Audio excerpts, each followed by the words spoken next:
Tu as envie de le faire, fais-le. Ça marche et ça marche pas, ça c'est la vie. Mais fais-le, tente, essaye, et on verra si tu gagnes. L'égalité, c'est un mensonge. Et j'affirme que si on est passionné par l'égalitarisme, on ne peut pas respecter la différence. Et c'est la différence qui est riche. La vie, c'est qu'une longue succession d'épreuves. Et le bonheur est dans l'épreuve surmontée, jamais dans l'épreuve évitée. Il faut avoir la sagesse de comprendre que le succès est aussi injuste que la défaite. Dans la vie, on aime, on n'aime plus, on est trahi. Parfois on trahit soi-même. Et quand je regardais le sommet, mais je dis comment je vais faire? Comment on peut sortir de ça?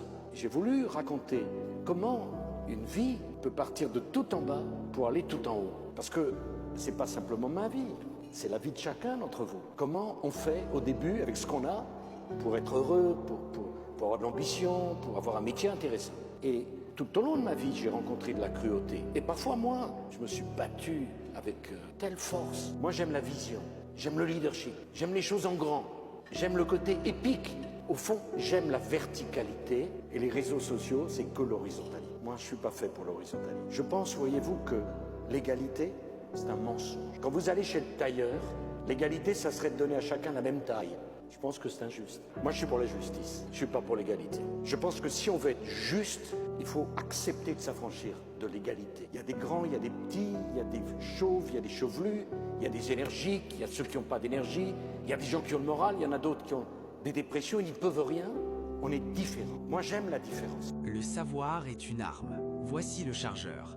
Et vous verrez avec vos enfants la même éducation, le même sang et tant de différences. Quand c'est grand, quand c'est fort, quand c'est du leadership, j'aime ça. Les acteurs, ceux qui s'engageaient, ils avaient toujours plus de légitimité que ceux qui les regardaient s'engager et qui les critiquaient. La vie, c'est qu'une affaire de sentiments. Et parce que j'ai eu l'ambition d'être président de la République, parce que j'ai eu la chance d'être élu, il faudrait que j'ai pas de sentiments. Comme un glaçon, comme un iceberg, comme un pauvre type qu'on amène là et dit voilà, une machine a décidé. Alors, vous n'avez pas peur de la mort, vous êtes président de la République. Ah bon, qu'est-ce que ça change? Vous n'avez pas peur de la maladie, vous êtes président de la République. Ah bon, qu'est-ce que ça change? Vous n'avez pas de chagrin personnel, vous êtes président de la République. Qu'est-ce que ça change? J'ai voulu dire que je n'ai jamais oublié que j'étais d'abord un être humain avant d'être un président de la République. Je vais vous faire une confidence bouleversante. Dans ma vie, j'ai vécu plus longtemps non président de la République que président de la République. Et parfois, j'ai l'impression qu'on me dise, j'ai commencé à respirer le jour où j'ai été élu, et on a éteint la lumière le jour où j'ai été battu. C'est pas ça la vie. Je pense que le plus important, et peut-être pour les jeunes et pour Sciences Po, c'est que la vie, ce n'est qu'une éternelle capacité à renaître. Je défends l'idée qu'on meurt plusieurs fois et on vit plusieurs fois. On renaît après une maladie, on renaît après un échec, on renaît après un divorce, on renaît après une épreuve. Et on renaît jusqu'au bout. On ne change pas, mais on renaît. Et le plus important, c'est de comprendre qu'au fond, on a plusieurs cartes, plusieurs chances, et qu'il faut toujours renaître. Je divorce en octobre 2007, je ne le voulais pas. Je rencontre Carla en novembre 2007 et je suis marié le 2 février 2008. Je suis un type qui prend les décisions rapidement. Mais Carla aussi d'ailleurs. Mais au fond, c'est la renaissance. Qu'on soit président de la République, chef d'entreprise, professeur, patron de Sciences Po, Frédéric, ambassadeur, consul, on est les mêmes.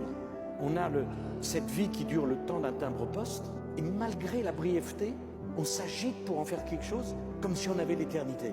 Et au fond, la seule façon de vivre, c'est de vivre jusqu'au bout totalement, comme si ça avait un sens. J'ai conscience du ridicule de tout ça. Mais je pense qu'au fond, ce qui donne sa dignité à l'homme au sens être humain, c'est la mort et c'est la capacité à renaître. Et c'est ça qui donne un sens. Et je me suis dit, quitte à raconter une histoire, je vais la raconter complètement. Pas simplement l'histoire pendant les heures de bureau, mais la vraie histoire. Celle où on souffre, où on est heureux, où on met un genou à terre, il faut remonter, il faut quand même aller au bureau, où il y a toutes les caméras qui vous regardent. Je me souviens du soir où j'ai été élu, il faisait nuit, il y avait tellement de caméras qu'on a l'impression d'être en plein jour. Mais on reste le même. Et peut-être que si le livre, il a intéressé, c'est parce que justement, c'est une histoire humaine. Pour être sincère, il faut se surveiller de très près. Si je me laissais aller à écrire ce que je pense sur le moment, ça veut dire que j'aurais écrit avec le cœur, mais je ne serais pas servi de mon cerveau. Pour être sincère, il faut beaucoup réfléchir. Pour démêler ce qui est de l'ordre du sentiment, ce qui est de l'ordre de la conjoncture et ce qui est de l'ordre du structurel. Par exemple, mes rapports avec Chirac. ils sont beaucoup plus complexes que je l'imaginais. Si vous m'aviez interrogé à tel moment, j'étais totalement négatif. Un autre, j'étais totalement positif. Et j'étais obligé de faire un effort pour comprendre quels étaient les liens avec lui. Je l'ai aimé, je l'ai affronté, il a voulu me tuer, il n'a pas réussi. Mais au fond, il est important pour moi. Il a compté dans ma vie. Et je ne peux pas vous dire, je ne suis pas son meilleur ami, mais je ne suis pas non plus son pire ennemi. J'ai voulu l'épater, au fond, le jeune. Et les sentiments sont plus complexes qu'on l'imagine. Et peut-être, vous l'avez-vous vu, j'essaye de faire quelque chose qui n'est pas caricatural. Moi-même, je fais l'effort de comprendre, derrière les grands moments qu'on a eu ensemble, et les grands moments où on s'est battu, elle est où la vérité? Et vous apercevrez que les sentiments de chacun d'entre nous, ils sont parfois contradictoires. Ils ne sont pas noirs et blancs. Vous savez, c'est cette merveilleuse chanson d'Aznavour qui parle d'un couple qui se sépare et qui écrit, et ses premiers mots de haine qui sont les derniers mots d'amour. Parce que les sentiments... Donc ça m'a pris du temps pour enlever ce qui était inutile. Et donc si je me permets de vous reprendre, Oui. il n'y a aucun règlement de compte. Parce que si j'avais voulu régler des comptes, j'aurais pas fait comme ça. Vous auriez fait comment? Ça m'intéresse. Il y a quand même 19 mentions de François Hollande. Vous l'avez appelé discourtois. C'est plutôt flatteur. Et vous savez, quand on monte en haut de l'arbre le plus haut de la forêt et qu'il y a du vent, il ne faut pas s'étonner que ça souffle plus haut là-haut que tout en bas. Si on ne veut pas ça, on reste tout en bas. Le succès se paye. Dans la vie, au fond, rien n'est gratuit. Et il y a toujours un moment où vous avez une nouvelle chance où on vous fait payer. Et donc, moi, par exemple, quand Giscard dit « je ne reviens pas à l'Élysée », ça m'est totalement étranger. En juillet 2017, le président Macron m'a téléphoné pour me dire « Est-ce que vous accepteriez de venir dîner avec nous à l'Élysée, Carla et vous ?» Et je dis « Oui, j'ai que des bons souvenirs. » Pourquoi c'était pas à moi? C'est pas ma propriété. Je savais parfaitement que ça durerait le temps que ça dure. D'ailleurs, qu'est-ce qui dure dans la vie? Et donc, dire « j'y reviens pas parce que j'y ai été », c'est pas moi. Ta vie est trop petite. Arrête de limer tes ambitions. Récupère ton manuel de combat maintenant. D'abord, vous savez, il vaut mieux avoir le moteur d'une 2 chevaux avec un réservoir plein que le moteur d'une Ferrari avec un réservoir vide. Non. Moi, mon réservoir était plein. Et après, mais j'ai un nouveau challenge. J'ai une vie dans le privé, j'ai la chance de parler à des auditoires comme ce soir. J'ai intégré les conseils d'administration de grands groupes, je suis avocat, j'ai un emploi du temps très occupé. Le challenge pour moi de réussir dans l'activité privée, après avoir réussi dans l'activité publique, c'est un challenge formidable. C'est ôtez-vous de cette idée qu'on n'a qu'une vie et qu'il n'y a qu'un seul vecteur. Bon, si j'avais pas été élu président de la République, là j'aurais eu un manque. Mais j'ai été. Donc je suis tranquille avec ça. C'est pour ça, très important de dire à vos enfants, la chose la plus importante, n'aie jamais peur de l'échec. Parce que j'ai beaucoup échoué, j'ai pu réussir. C'est parce que j'ai échoué que j'ai réussi. Et il n'y a aucun regret, aucune amertume quand on va au bout de son rêve. L'amertume et le regret, c'est quand on tente pas, tant qu'on n'est pas confronté à ça. Et j'ai vu tellement de gens qui m'ont dit, tu vas trop vite, tu as trop d'ambition, calme-toi. C'est les mêmes qui me disaient après, c'est trop tard. Et tu me disais hier que c'était trop tôt. C'est jamais le bon moment. Jamais écoutez ceux qui vous disent, ça va trop vite, tu as trop d'ambition. C'est horrible de dire ça. Tu as envie de le faire, fais-le. Ça marche et ça marche pas. Ça, c'est la vie.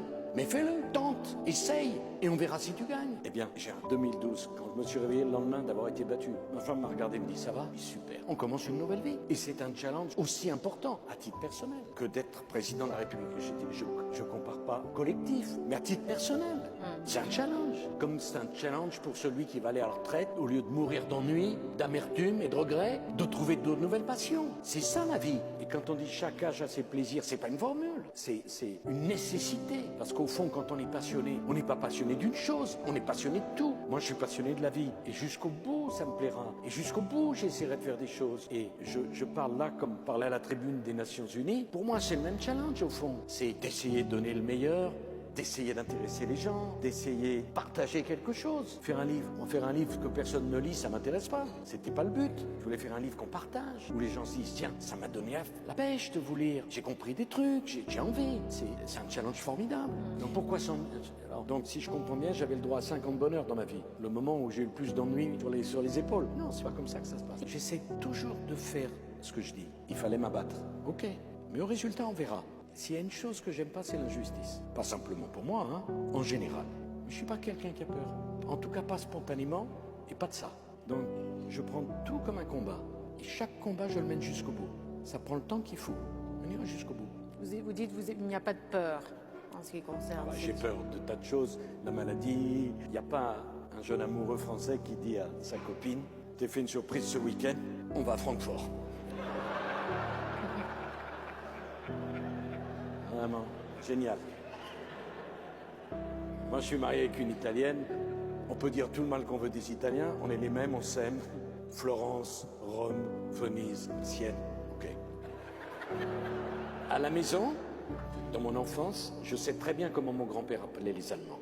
Et quand des gens comme De Gaulle, comme Adenauer ont fait la réconciliation franco-allemande, ça a marché et ils ont posé un acte majeur, absolument majeur. Et on n'a pas le droit de toucher à ça. L'Europe était le continent le plus sanguinaire, le plus brutal, le plus violent, pas au Moyen-Âge, au XXe siècle. Je voudrais rappeler que c'est en Europe qu'on a fait la Shoah. Je voudrais rappeler que ce n'est pas les Arabes, c'est les Européens. Et puis 70 ans, 75 ans, c'est calme grâce à l'Europe. Moi, je ne serai pas d'une génération qui laissera détruire un projet européen qui nous a amené la paix. Il faut être complètement fou, complètement irresponsable pour faire le Brexit. Une folie. Je connais des tas de couples qui ont divorcé. J'en connais très peu qui se sont remis ensemble. Donc c'est très facile de se séparer. C'est très difficile de se retrouver. Et ce qui est en train de se passer est d'une gravité historique majeure. Pas une plaisanterie, majeure. Et la Grande-Bretagne en paiera de grandes conséquences, hélas. Et qui peut dire ici que dans 4 ou 5 ans, c'est pas l'Écosse qui fera à la Grande-Bretagne ce que la Grande-Bretagne fait aujourd'hui à l'Europe. La question majeure de la Chine, majeure, grand pays, grande civilisation, qui n'a plus de superpuissance pour contrebalancer. Et c'est le moment qu'on choisit pour perdre le deuxième moteur de la fusée européenne. Jamais je ne pourrais dire que c'est une bonne chose. Jamais. Ne laisse plus tes émotions décider à ta place. Maîtrise l'art de la clarté intérieure.